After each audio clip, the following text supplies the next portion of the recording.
नमस्कार, जय हिंद। मैं राजेंद्र सारण थार क्लासेज के इस ऑनलाइन प्लेटफॉर्म पर आपका स्वागत करता हूं। ऑनलाइन क्लासों के इस क्रम में पोल साइंस की एक और बेहतरीन क्लास आपके सामने रहेगी और आज की क्लास का टॉपिक रहेगा राष्ट्रपति। आज हम केवल राष्ट्रपति का सामान्य परिचय पढ़ने का प्रयास करेंगे। तो हमने जिक्र किया था कि भारत में शासन स्थापित करने के लिए, शासन चलाने के लिए एक शासन प्रणाली अपनाई गई है। कौन सी शासन प्रणाली? संसदीय प्रणाली। अर्थात कार्यपालिका का कौन सा प्रकार है? संसदीय प्रणाली। संसदीय प्रणाली का अर्थ क्या होता है? सबसे पहले तो हमने संविधान में संसदीय प्रणाली को लिया है ब्रिटेन के संविधान से। संसदीय प्रणाली का सीधा सा अर्थ होता है शासन को दो भागों में बांटना। अर्थात संसदीय प्रणाली के तहत एक तो होता है नाम मात्र और दूसरा होता है वास्तविक। नाम मात्र और वास्तविक। भारत में संसदीय प्रणाली की बात करें तो नाम मात्र पावर है राष्ट्रपति के पास और वास्तविक पावर है प्रधानमंत्री एवं उसकी मंत्री परिषद। अर्थात भारत में शासन की दृष्टि से दो स्वरूप है। यूं देखा जाए तो भारत के समस्त काम किसके नाम से होते हैं? राष्ट्रपति। भारत का प्रथम नागरिक राष्ट्रपति, भारत का सैनिक प्रमुख राष्ट्रपति, भारत का संवैधानिक प्रमुख राष्ट्रपति और भारत का कार्यपालिका प्रमुख राष्ट्रपति। लेकिन हकीकत में भारत के समस्त काम करता कौन है? प्रधानमंत्री और उसकी मंत्री परिषद। अर्थात यूं कहे तो कार्यपालिका की भी शुरुआत राष्ट्रपति से होती है, कार्यपालिका का हेड भी राष्ट्रपति है। अब हम पढ़ेंगे कि राष्ट्रपति की शुरुआत होती कहां से है। तो राष्ट्रपति की बात करें तो अनुच्छेद 52 से शुरुआत होती है राष्ट्रपति की। आज हम केवल इनका सामान्य परिचय पढ़ेंगे। तो अनुच्छेद 52 की बात करें तो अनुच्छेद 52 कहता है कि भारत में एक राष्ट्रपति का पद होगा। अर्थात 52 से राष्ट्रपति की शुरुआत होती है और भारत में राष्ट्रपति से बड़ा कोई पद नहीं है। अर्थात यूं कहे तो भारत का प्रथम नागरिक भी कौन कहलाता है? राष्ट्रपति। उसी क्रमांक में अनुच्छेद 53 कहता है कि समस्त कार्यपालिका शक्ति निहित होगी किसमें? राष्ट्रपति में। अर्थात समस्त कार्यपालिका शक्ति राष्ट्रपति में निहित होती है, जिसका प्रयोग या तो वह स्वयं करता है या अपने अधीनस्थ अधिकारियों के माध्यम से करता है। उसके बाद में महत्वपूर्ण है अनुच्छेद 54। अर्थात 52 से राष्ट्रपति के पद की क्या होगी? शुरुआत होगी। और अनुच्छेद 54 कहता है कि राष्ट्रपति का चुनाव कोई साधारण चुनाव नहीं है। राष्ट्रपति का चुनाव करवाता है एक निर्वाचन मंडल। अर्थात राष्ट्रपति का अप्रत्यक्ष रूप से आनुपातिक प्रतिनिधित्व की एकल संक्रमणीय गुप्त मतदान प्रणाली से होता है। अर्थात यूं कहे तो राष्ट्रपति का चुनाव करवाता कौन है? एक निर्वाचन मंडल। अब हम ये पढ़ेंगे निर्वाचन मंडल में शामिल होते कौन है।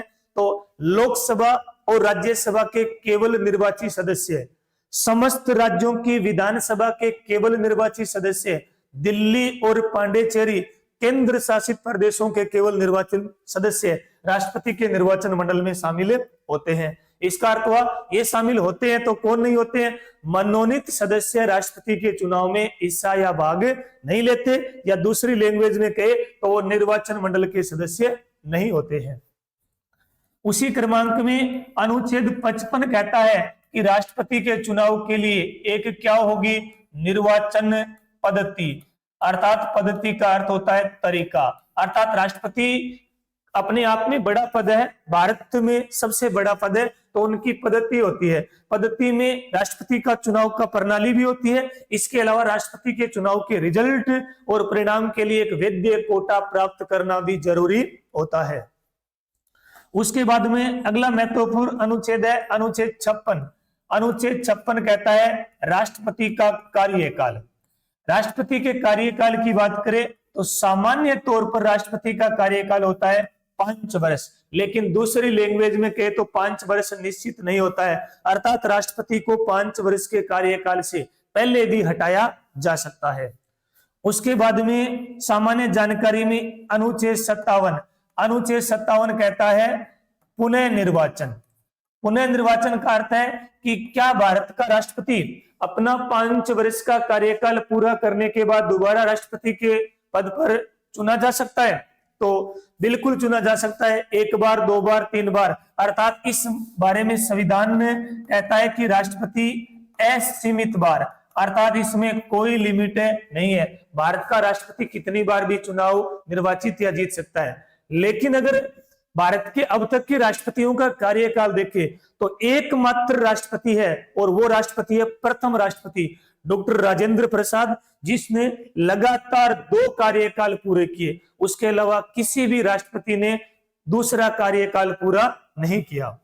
उसके बाद में महत्वपूर्ण रूप से है अनुच्छेद 58 कहता है कि राष्ट्रपति हर कोई नहीं बन सकता भाई। राष्ट्रपति बनने के लिए क्या होनी चाहिए? योग्यता।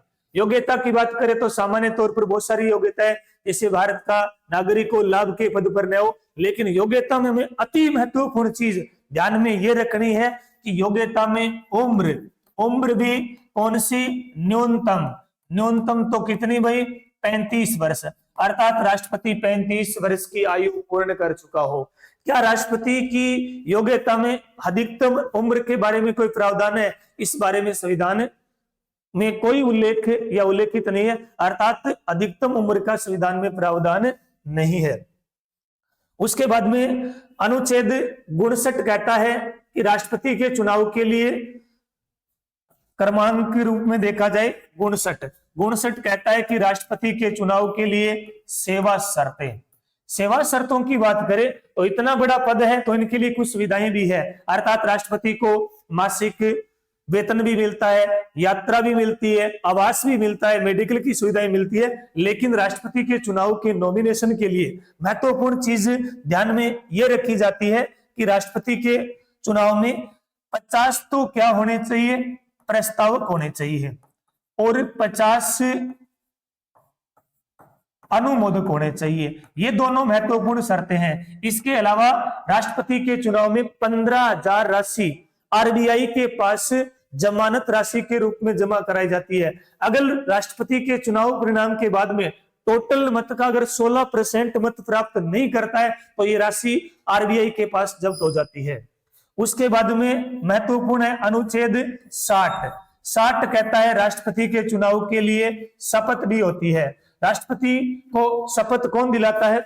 मुख्य न्यायाधीश दिलाता है, अर्थात शपथ सर्वोच्च न्यायालय के मुख्य न्यायाधीश की द्वारा दिलाई जाती है, उनकी अनुपस्थिति में वरिष्ठ न्यायाधीश द्वारा दिलाई जाती है।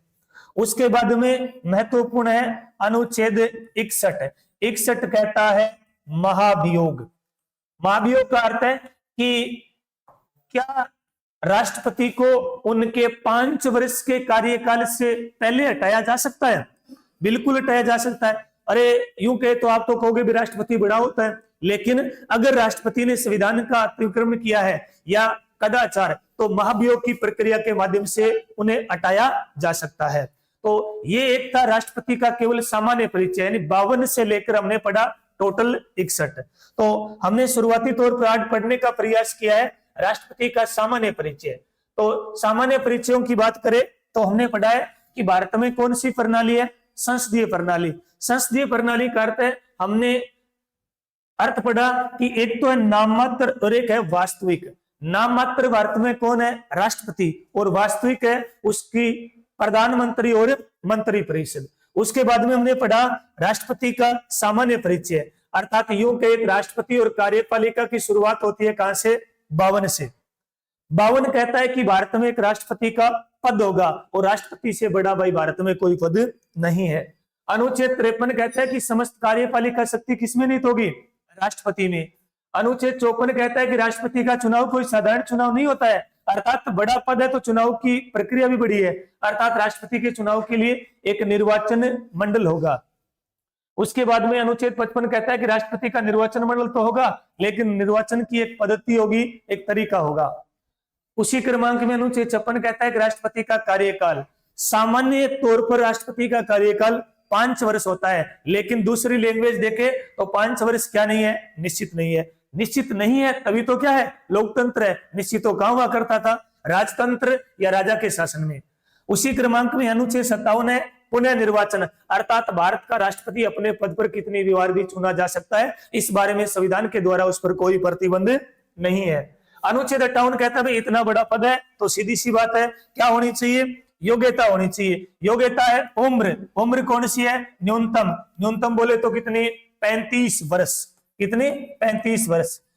क्या राष्ट्रपति के लिए अधिकतम उम्र का कोई प्रावधान किया गया है, बिल्कुल नहीं किया गया है। अनुच्छेद 59 कहता है सेवा शर्तें, अर्थात राष्ट्रपति के चुनाव के लिए सेवा शर्तें भी होगी, 50 प्रस्तावक हो गए, 50 अनुमोदक हो गए। और अभी 2 अनुच्छेद लास्ट में हमने पढ़े हैं, अनुच्छेद 60 कहता है शपथ और अनुच्छेद कहता है 61 महाभियोग। ये तो था राष्ट्रपति का सामान्य परिचय। हमने अपनी तरफ से बहुत बेस्ट देने का प्रयास किया। अगर इसमें कोई त्रुटि हो या आपकी कोई सलाह हो तो कमेंट बॉक्स में जरूर सलाह दे। और मैं तो इतना ही कहना चाहता हूं कि भूल से भी कोई भूल हुई है, भूल से भी कोई भूल हुई है तो भूल समझकर भूल जाना, भूलना केवल भूल कोई कहीं हमें मत भूल जाना। और एक बेहतरीन क्लास के साथ मिलते हैं जल्दी। धन्यवाद।